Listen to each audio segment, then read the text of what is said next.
Si bien lo parecíamos, no éramos náufragos. Estábamos allí por nuestra propia voluntad. Queríamos demostrar la posibilidad de que los africanos hayan llegado a América cruzando el Atlántico hace unos 3.500 años.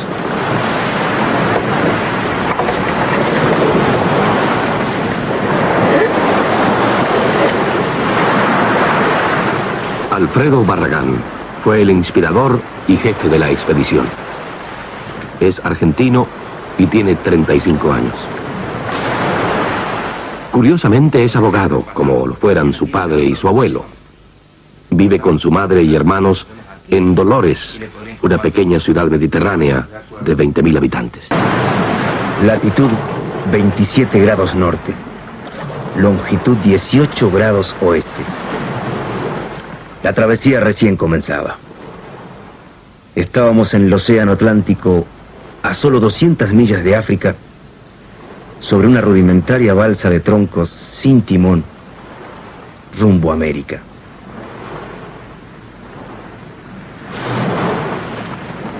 Poco a poco nos internábamos en el mar. La balsa no tenía motor ni timón, solo una vela cuadra en proa. Su capacidad de maniobra era prácticamente nula. Estábamos a merced de los vientos y las corrientes marinas. Y así debía ser. Yo estaba convencido de que no necesitaba nada más para llegar a destino.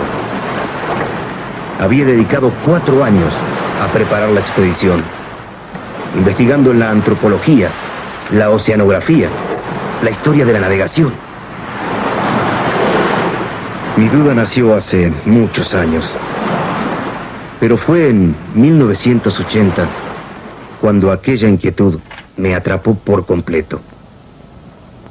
Son múltiples las expresiones culturales de la antigua América que tienen una notable identificación con civilizaciones africanas.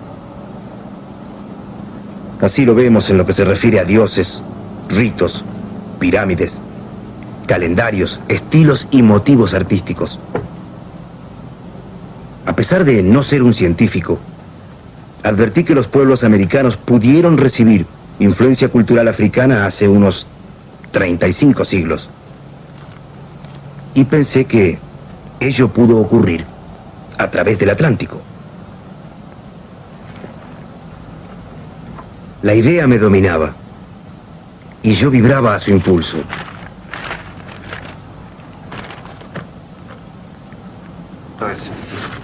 El hombre de hoy habitualmente califica de imposible aquello que es simplemente difícil. Concretamente, no era el caso de aquellos hombres. Con notable entusiasmo, aquel día se embarcaron en mi sueño. Y desde entonces, navegamos juntos.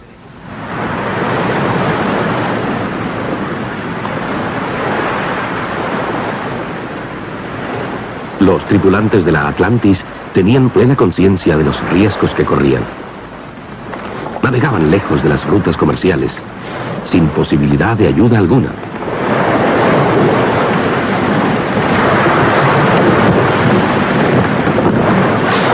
La balsa solo podía avanzar. Sin timón era imposible retroceder. Y en un océano con 4.500 metros de profundidad, era también imposible anclar. No podían detenerla ni siquiera un instante. El viento y la corriente la llevaban irreversiblemente a una velocidad aproximada a las 3 millas por hora.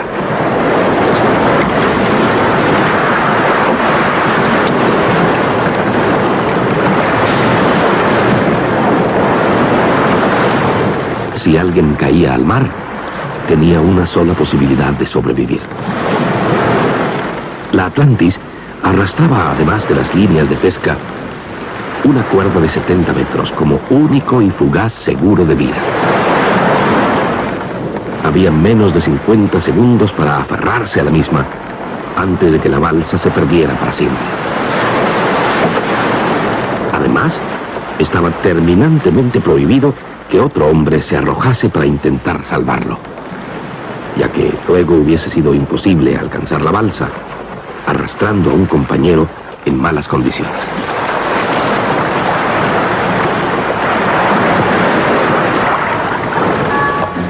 Elegí la tripulación con extremo cuidado. Necesitaba hombres de probado coraje, sanos física y moralmente, inteligentes, técnicamente capaces y que amaran aquel aventurado intento. Necesitaba románticos. Les advertía que la balsa a veces sería aburrida y otras tantas peligrosa, y que solo quien la amara, como a una mujer, la aceptaría en cualquier circunstancia, sin cuestionarse jamás su presencia a bordo. No fue fácil, pero los encontré. El 25 de mayo, fecha patria argentina, realizaron una pequeña ceremonia. En esas circunstancias, aquello cobró un valor especial. Alfa en el cielo, una águila guerrera, audaz eleva, en vuelo. Izamos nuestra bandera desde el corazón, sintiéndonos responsables directos de su suerte.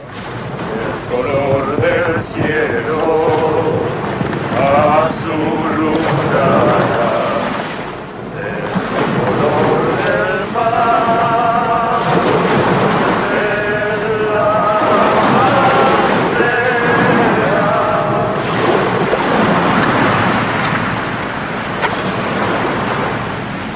Establecimos guardias nocturnas de 2 horas cada uno. Debíamos controlar el rumbo y, si bien estábamos lejos de las rutas marítimas habituales, teníamos que estar atentos a la eventual aparición de un barco. Ello encerraba un riesgo enorme. Difícilmente verían nuestra pequeña nave y podían chocarnos y destruirnos sin enterarse.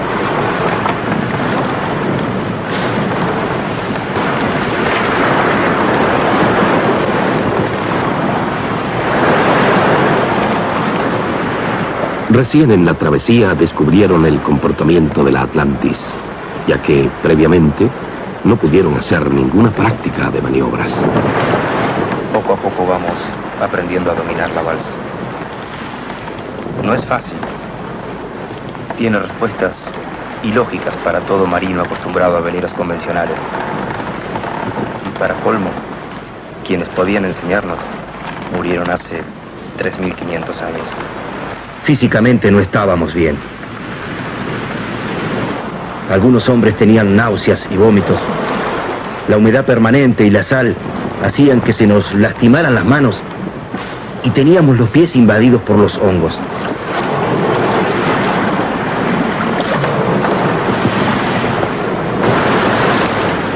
Aquello recién comenzaba y todos los interrogantes aún estaban sin respuesta.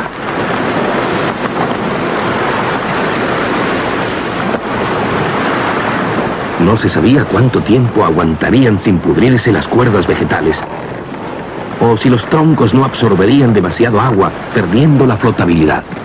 Aún faltaba mucho, y ya teníamos un deterioro físico notable. Con el paso de las semanas era de prever situaciones más difíciles, y recién entonces sabríamos si éramos capaces de superarlas y de mantener la armonía en tan reducido espacio. También estaba latente el temor a un temporal. La estabilidad de la balsa era otra incertidumbre. Cobraban importancia. Como cuando festejamos el cumpleaños del Chango, el camarógrafo, con torta, cantos infantiles y un improvisado bonete. Parecen tonterías, pero no lo eran. Debíamos usar todos los recursos para conservar el ánimo, la armonía y el humor.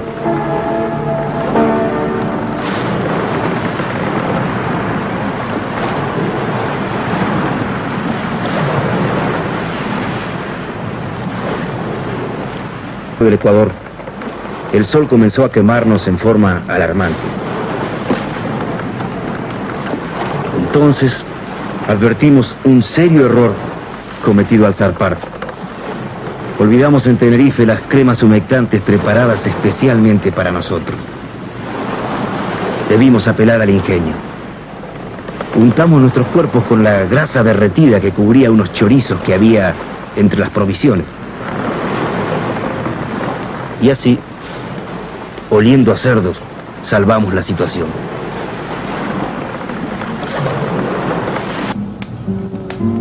Empezaba la ejecución de todo lo planeado. Y apareció el primer escollo. Conseguir sin dinero los troncos de madera balsa y demás materiales para la Atlantis. En actualidad es posible hallarlos en la India, en África o en Ecuador. Un poquito más arriba, posiblemente en 14.182. Luego de múltiples contactos y averiguaciones, se eligió a Ecuador. A ver, Guayaquil, Guayaquil. Atento, Guayaquil. HC2 Ontario, Dinamarca. Esta es Lima, Unión 1, Eco India Delta. Y en septiembre del 83, allá fueron.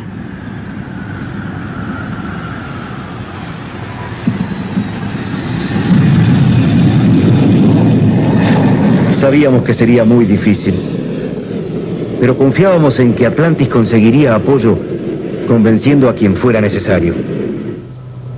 Fundamentalmente necesitábamos los troncos de balsa, rectos, sin nudos, de 70 centímetros de diámetro. Al llegar nos golpeó una sorpresa totalmente desalentadora. Ya no existían árboles de semejante porte. La industria maderera los corta cuando apenas tienen 30 centímetros.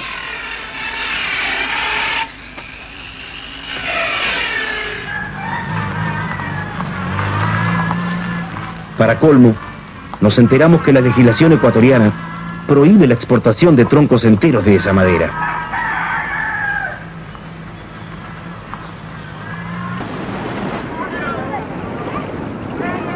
Los más ancianos recordaban los grandes troncos de hasta 1 metro de diámetro, pero hacía muchos años que no veían uno de ellos.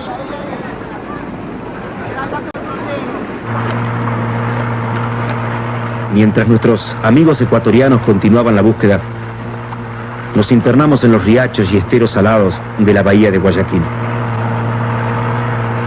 Debíamos llegar a las islas donde crece el mangle blanco.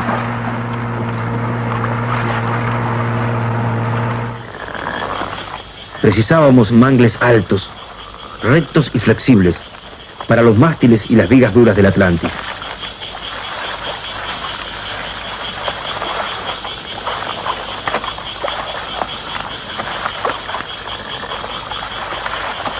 El calor era sofocante y los insectos eran los reyes del lugar.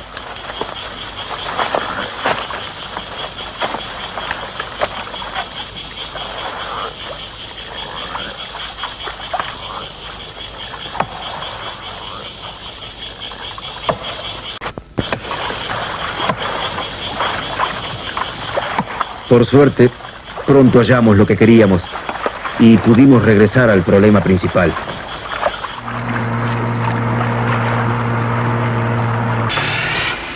Pero aún nos quedaba una oportunidad. Buscarlos personalmente en la Selva Virgen.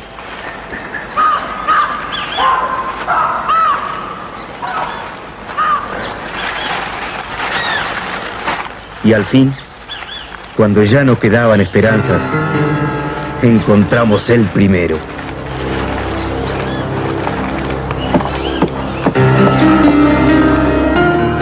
Erguido, majestuoso, redentor.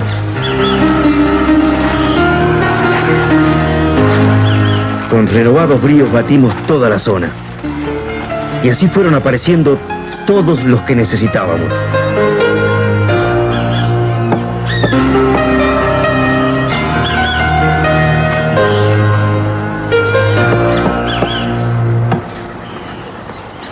Debíamos apurarnos. Ya casi no había tiempo.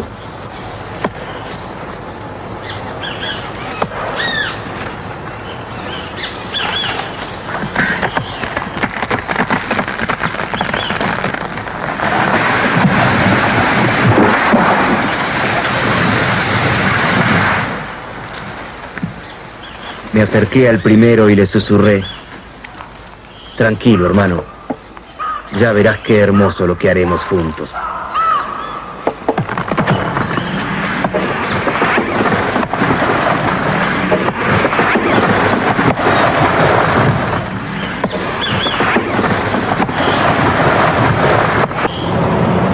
Llegamos a Guayaquil 2 días antes que pasara el barco que llevaría los troncos a Argentina.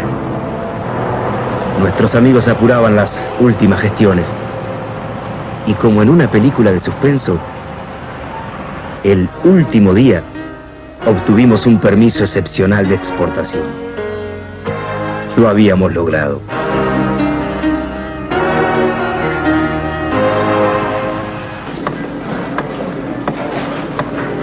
El diseño y tipo de embarcación es el mismo que usó el hombre hace 3.500 años. No se utilizó ningún elemento metálico, ni un solo clavo en la construcción. Todas las piezas fueron amarradas con casi 6 kilómetros de cuerdas vegetales.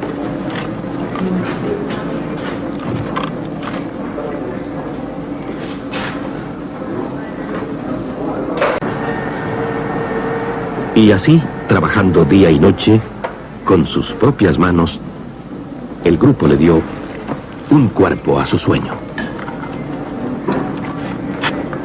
En marzo de 1984, la Atlantis estaba casi lista. Logramos que su estructura no tuviera secretos para nosotros. Esto nos dio una mayor confianza, que sería muy importante durante la navegación. Pocos meses más tarde, una vez a bordo, nada de ella nos resultaba extraño. Ya era una vieja amiga.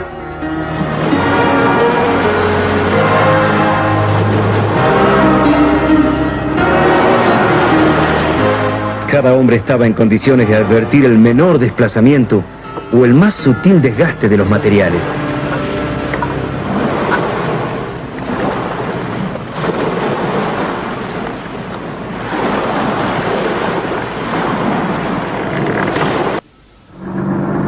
A principios de mayo, después de 4 años de estudios, gestiones y lucha, la balsa y sus tripulantes llegaron a Santa Cruz de Tenerife, en las Islas Canarias. Este puerto, ubicado a pocas millas de la costa africana, fue el elegido para comenzar la travesía. Consiguieron armar la expedición sin dinero. A pesar de las dificultades, rechazaron importantes ofertas de publicidad comercial, fieles al amateurismo que embellecía el proyecto.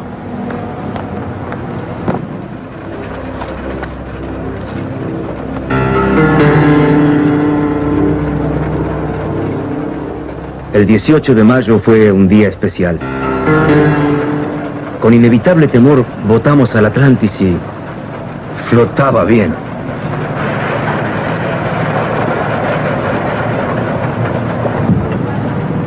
Las manos se multiplicaban. Cada vez había más voluntarios, pero igual parecía que no acabaríamos nunca.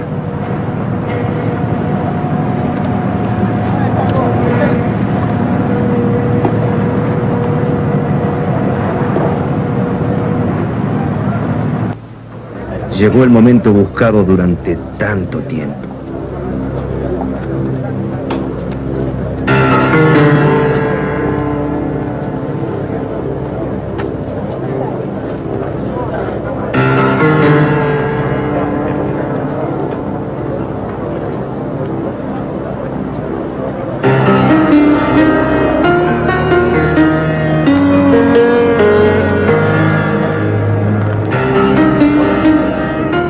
Abrazamos a los amigos y ya estábamos listos.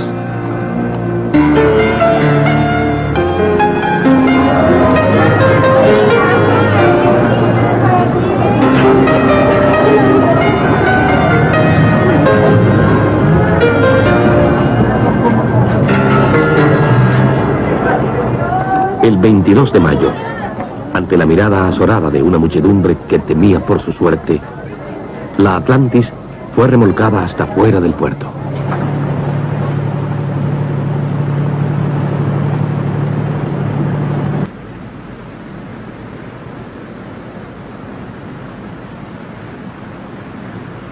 Haberlo logrado era un triunfo, pero no podíamos festejarlo, pues a todos los riesgos previstos se sumaba otro y muy serio.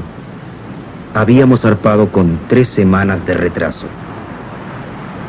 Esto nos preocupó durante toda la travesía, y sobre todo unos 35 días después de la partida, durante aquella calma que nos perturbaba tanto.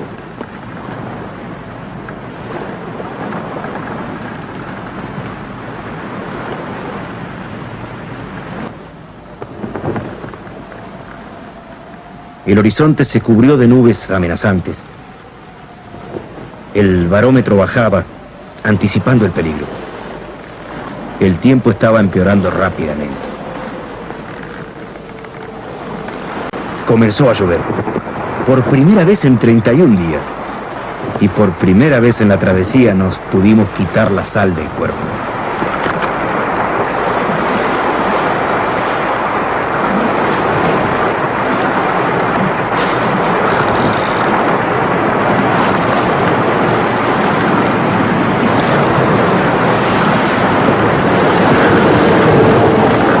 La balsa temblaba con cada golpe de mar y temíamos cualquier desenlace. Amarramos todos los elementos que habitualmente llevábamos sueltos. Incluso nosotros mismos, durante las guardias nocturnas, nos tuvimos que atar con cuerdas para evitar ser barridos de la cubierta.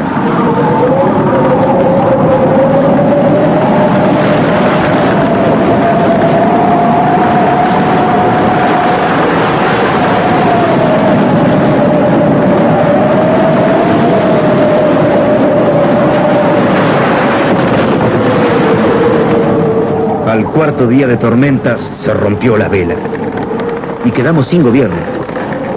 Si la balsa se atravesaba, nos daríamos vuelta.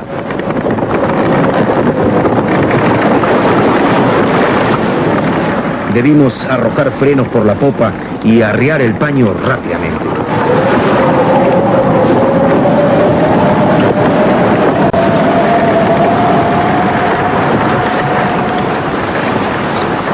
Una vez que la bajamos, todo pareció calmarse. Nos dolían las manos al tirar de la rústica tela. Estaba totalmente mojada y pesaba más de 100 kilos. Comprobamos que durante el temporal, la balsa mantuvo su rumbo y navegó casi 100 millas por día. Eso sí que era bueno.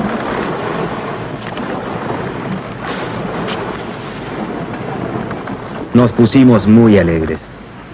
Los muchachos descargaban sus tensiones haciendo gala de un humor excelente. Pero muy poco nos iba a durar esa alegría. Pronto una nueva inquietud nos recordó que aún estábamos lejos, en el medio del mar. Atención, base Cadey Mar del Plata. Repito nuestra posición. Latitud 12 grados norte. Longitud 40 grados 20 minutos oeste. Nuestro rumbo oeste. Dame una entera, cambio. Aquí el EU6 Delta Bravo India, base Cadey Mar del Plata, comprendido Alfredo. Pero insisto, los entendidos opinan que esa ruta es muy peligrosa.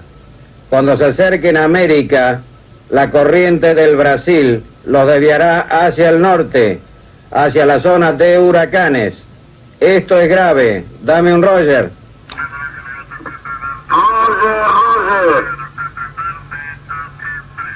Eso sería un desastre. Lo vamos a estudiar y en un próximo comunicado les diré qué haremos. Es todo por ahora. Cambio y fuera.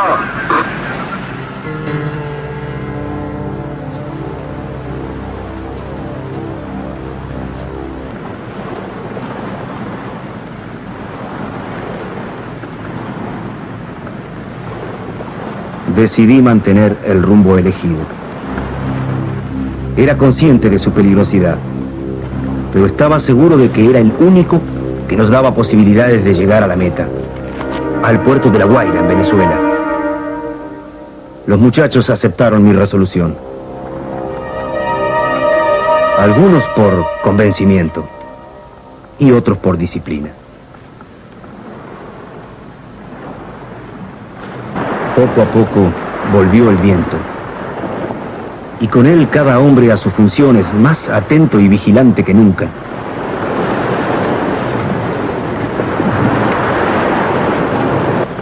En aquellos días, nuestra gran inquietud era el rumbo. No estaríamos seguros hasta pisar tierra.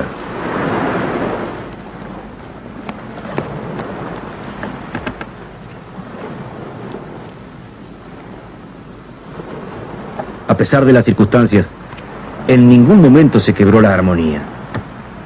Las dificultades habían consolidado al grupo. El clima general era de camaradería y todos nos ayudábamos mutuamente.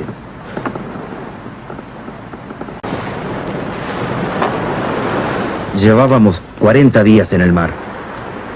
Si los cálculos no estaban errados, debíamos estar acercándonos a las Antillas.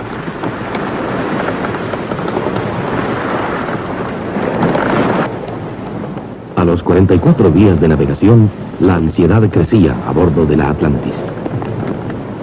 Suponían que estaban pasando al norte de Tobago, pero la visibilidad era mala y no lograron ver nada. En todo caso, estaban demasiado al norte.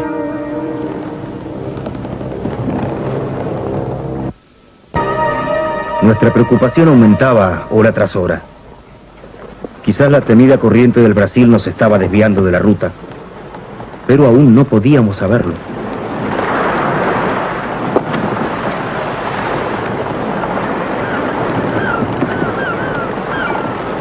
Advertimos que habían aparecido algunos pájaros, y esto nos dio una pequeña esperanza.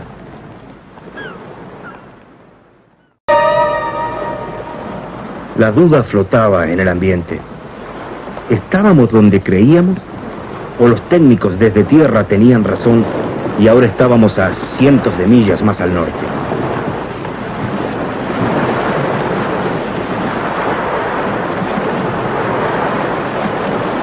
El 8 de julio recogimos algunas ramas y algas de agua dulce. Algún río las había arrojado al mar.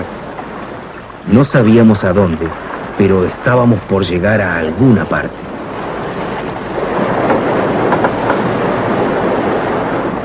De pronto, como un fantasma, un barco. Al fin, hacía 45 días que no veíamos a nadie. Comenzó a llamarnos por radio. Preguntaba si esta era la balsa Atlantis que salió de África. Me apuré a contestarle. Atención al pesquero Maratún. Esta es la balsa Atlantis. Se pide un comprendido cambio. Balsa Atlantis, aquí el pesquero Maratún, comprendido, necesitan ayuda. Cambio. Afirmativo. Necesito que me confirme si realmente estamos al sudoeste de Grenada. Cambio. Tranquilo. Balsa Atlantis, correcto, chico. Están a 10 millas de la isla de Testigo. Bienvenidos a América.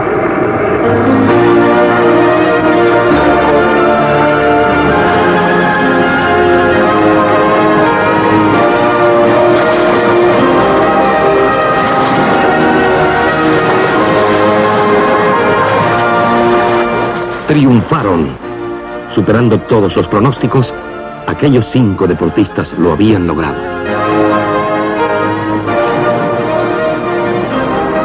Ya estaban en el Mar Caribe. El viento y la corriente los arrastraban directamente hacia La Guaira.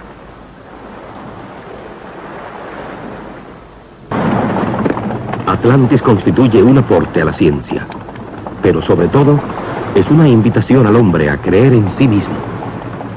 Es la prueba de que no hay imposibles si se lucha con fe, coraje y voluntad.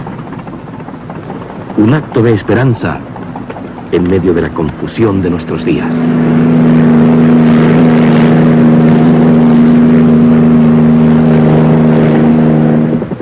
Alfredo Barragán lo resume en una frase: que el hombre sepa que el hombre puede.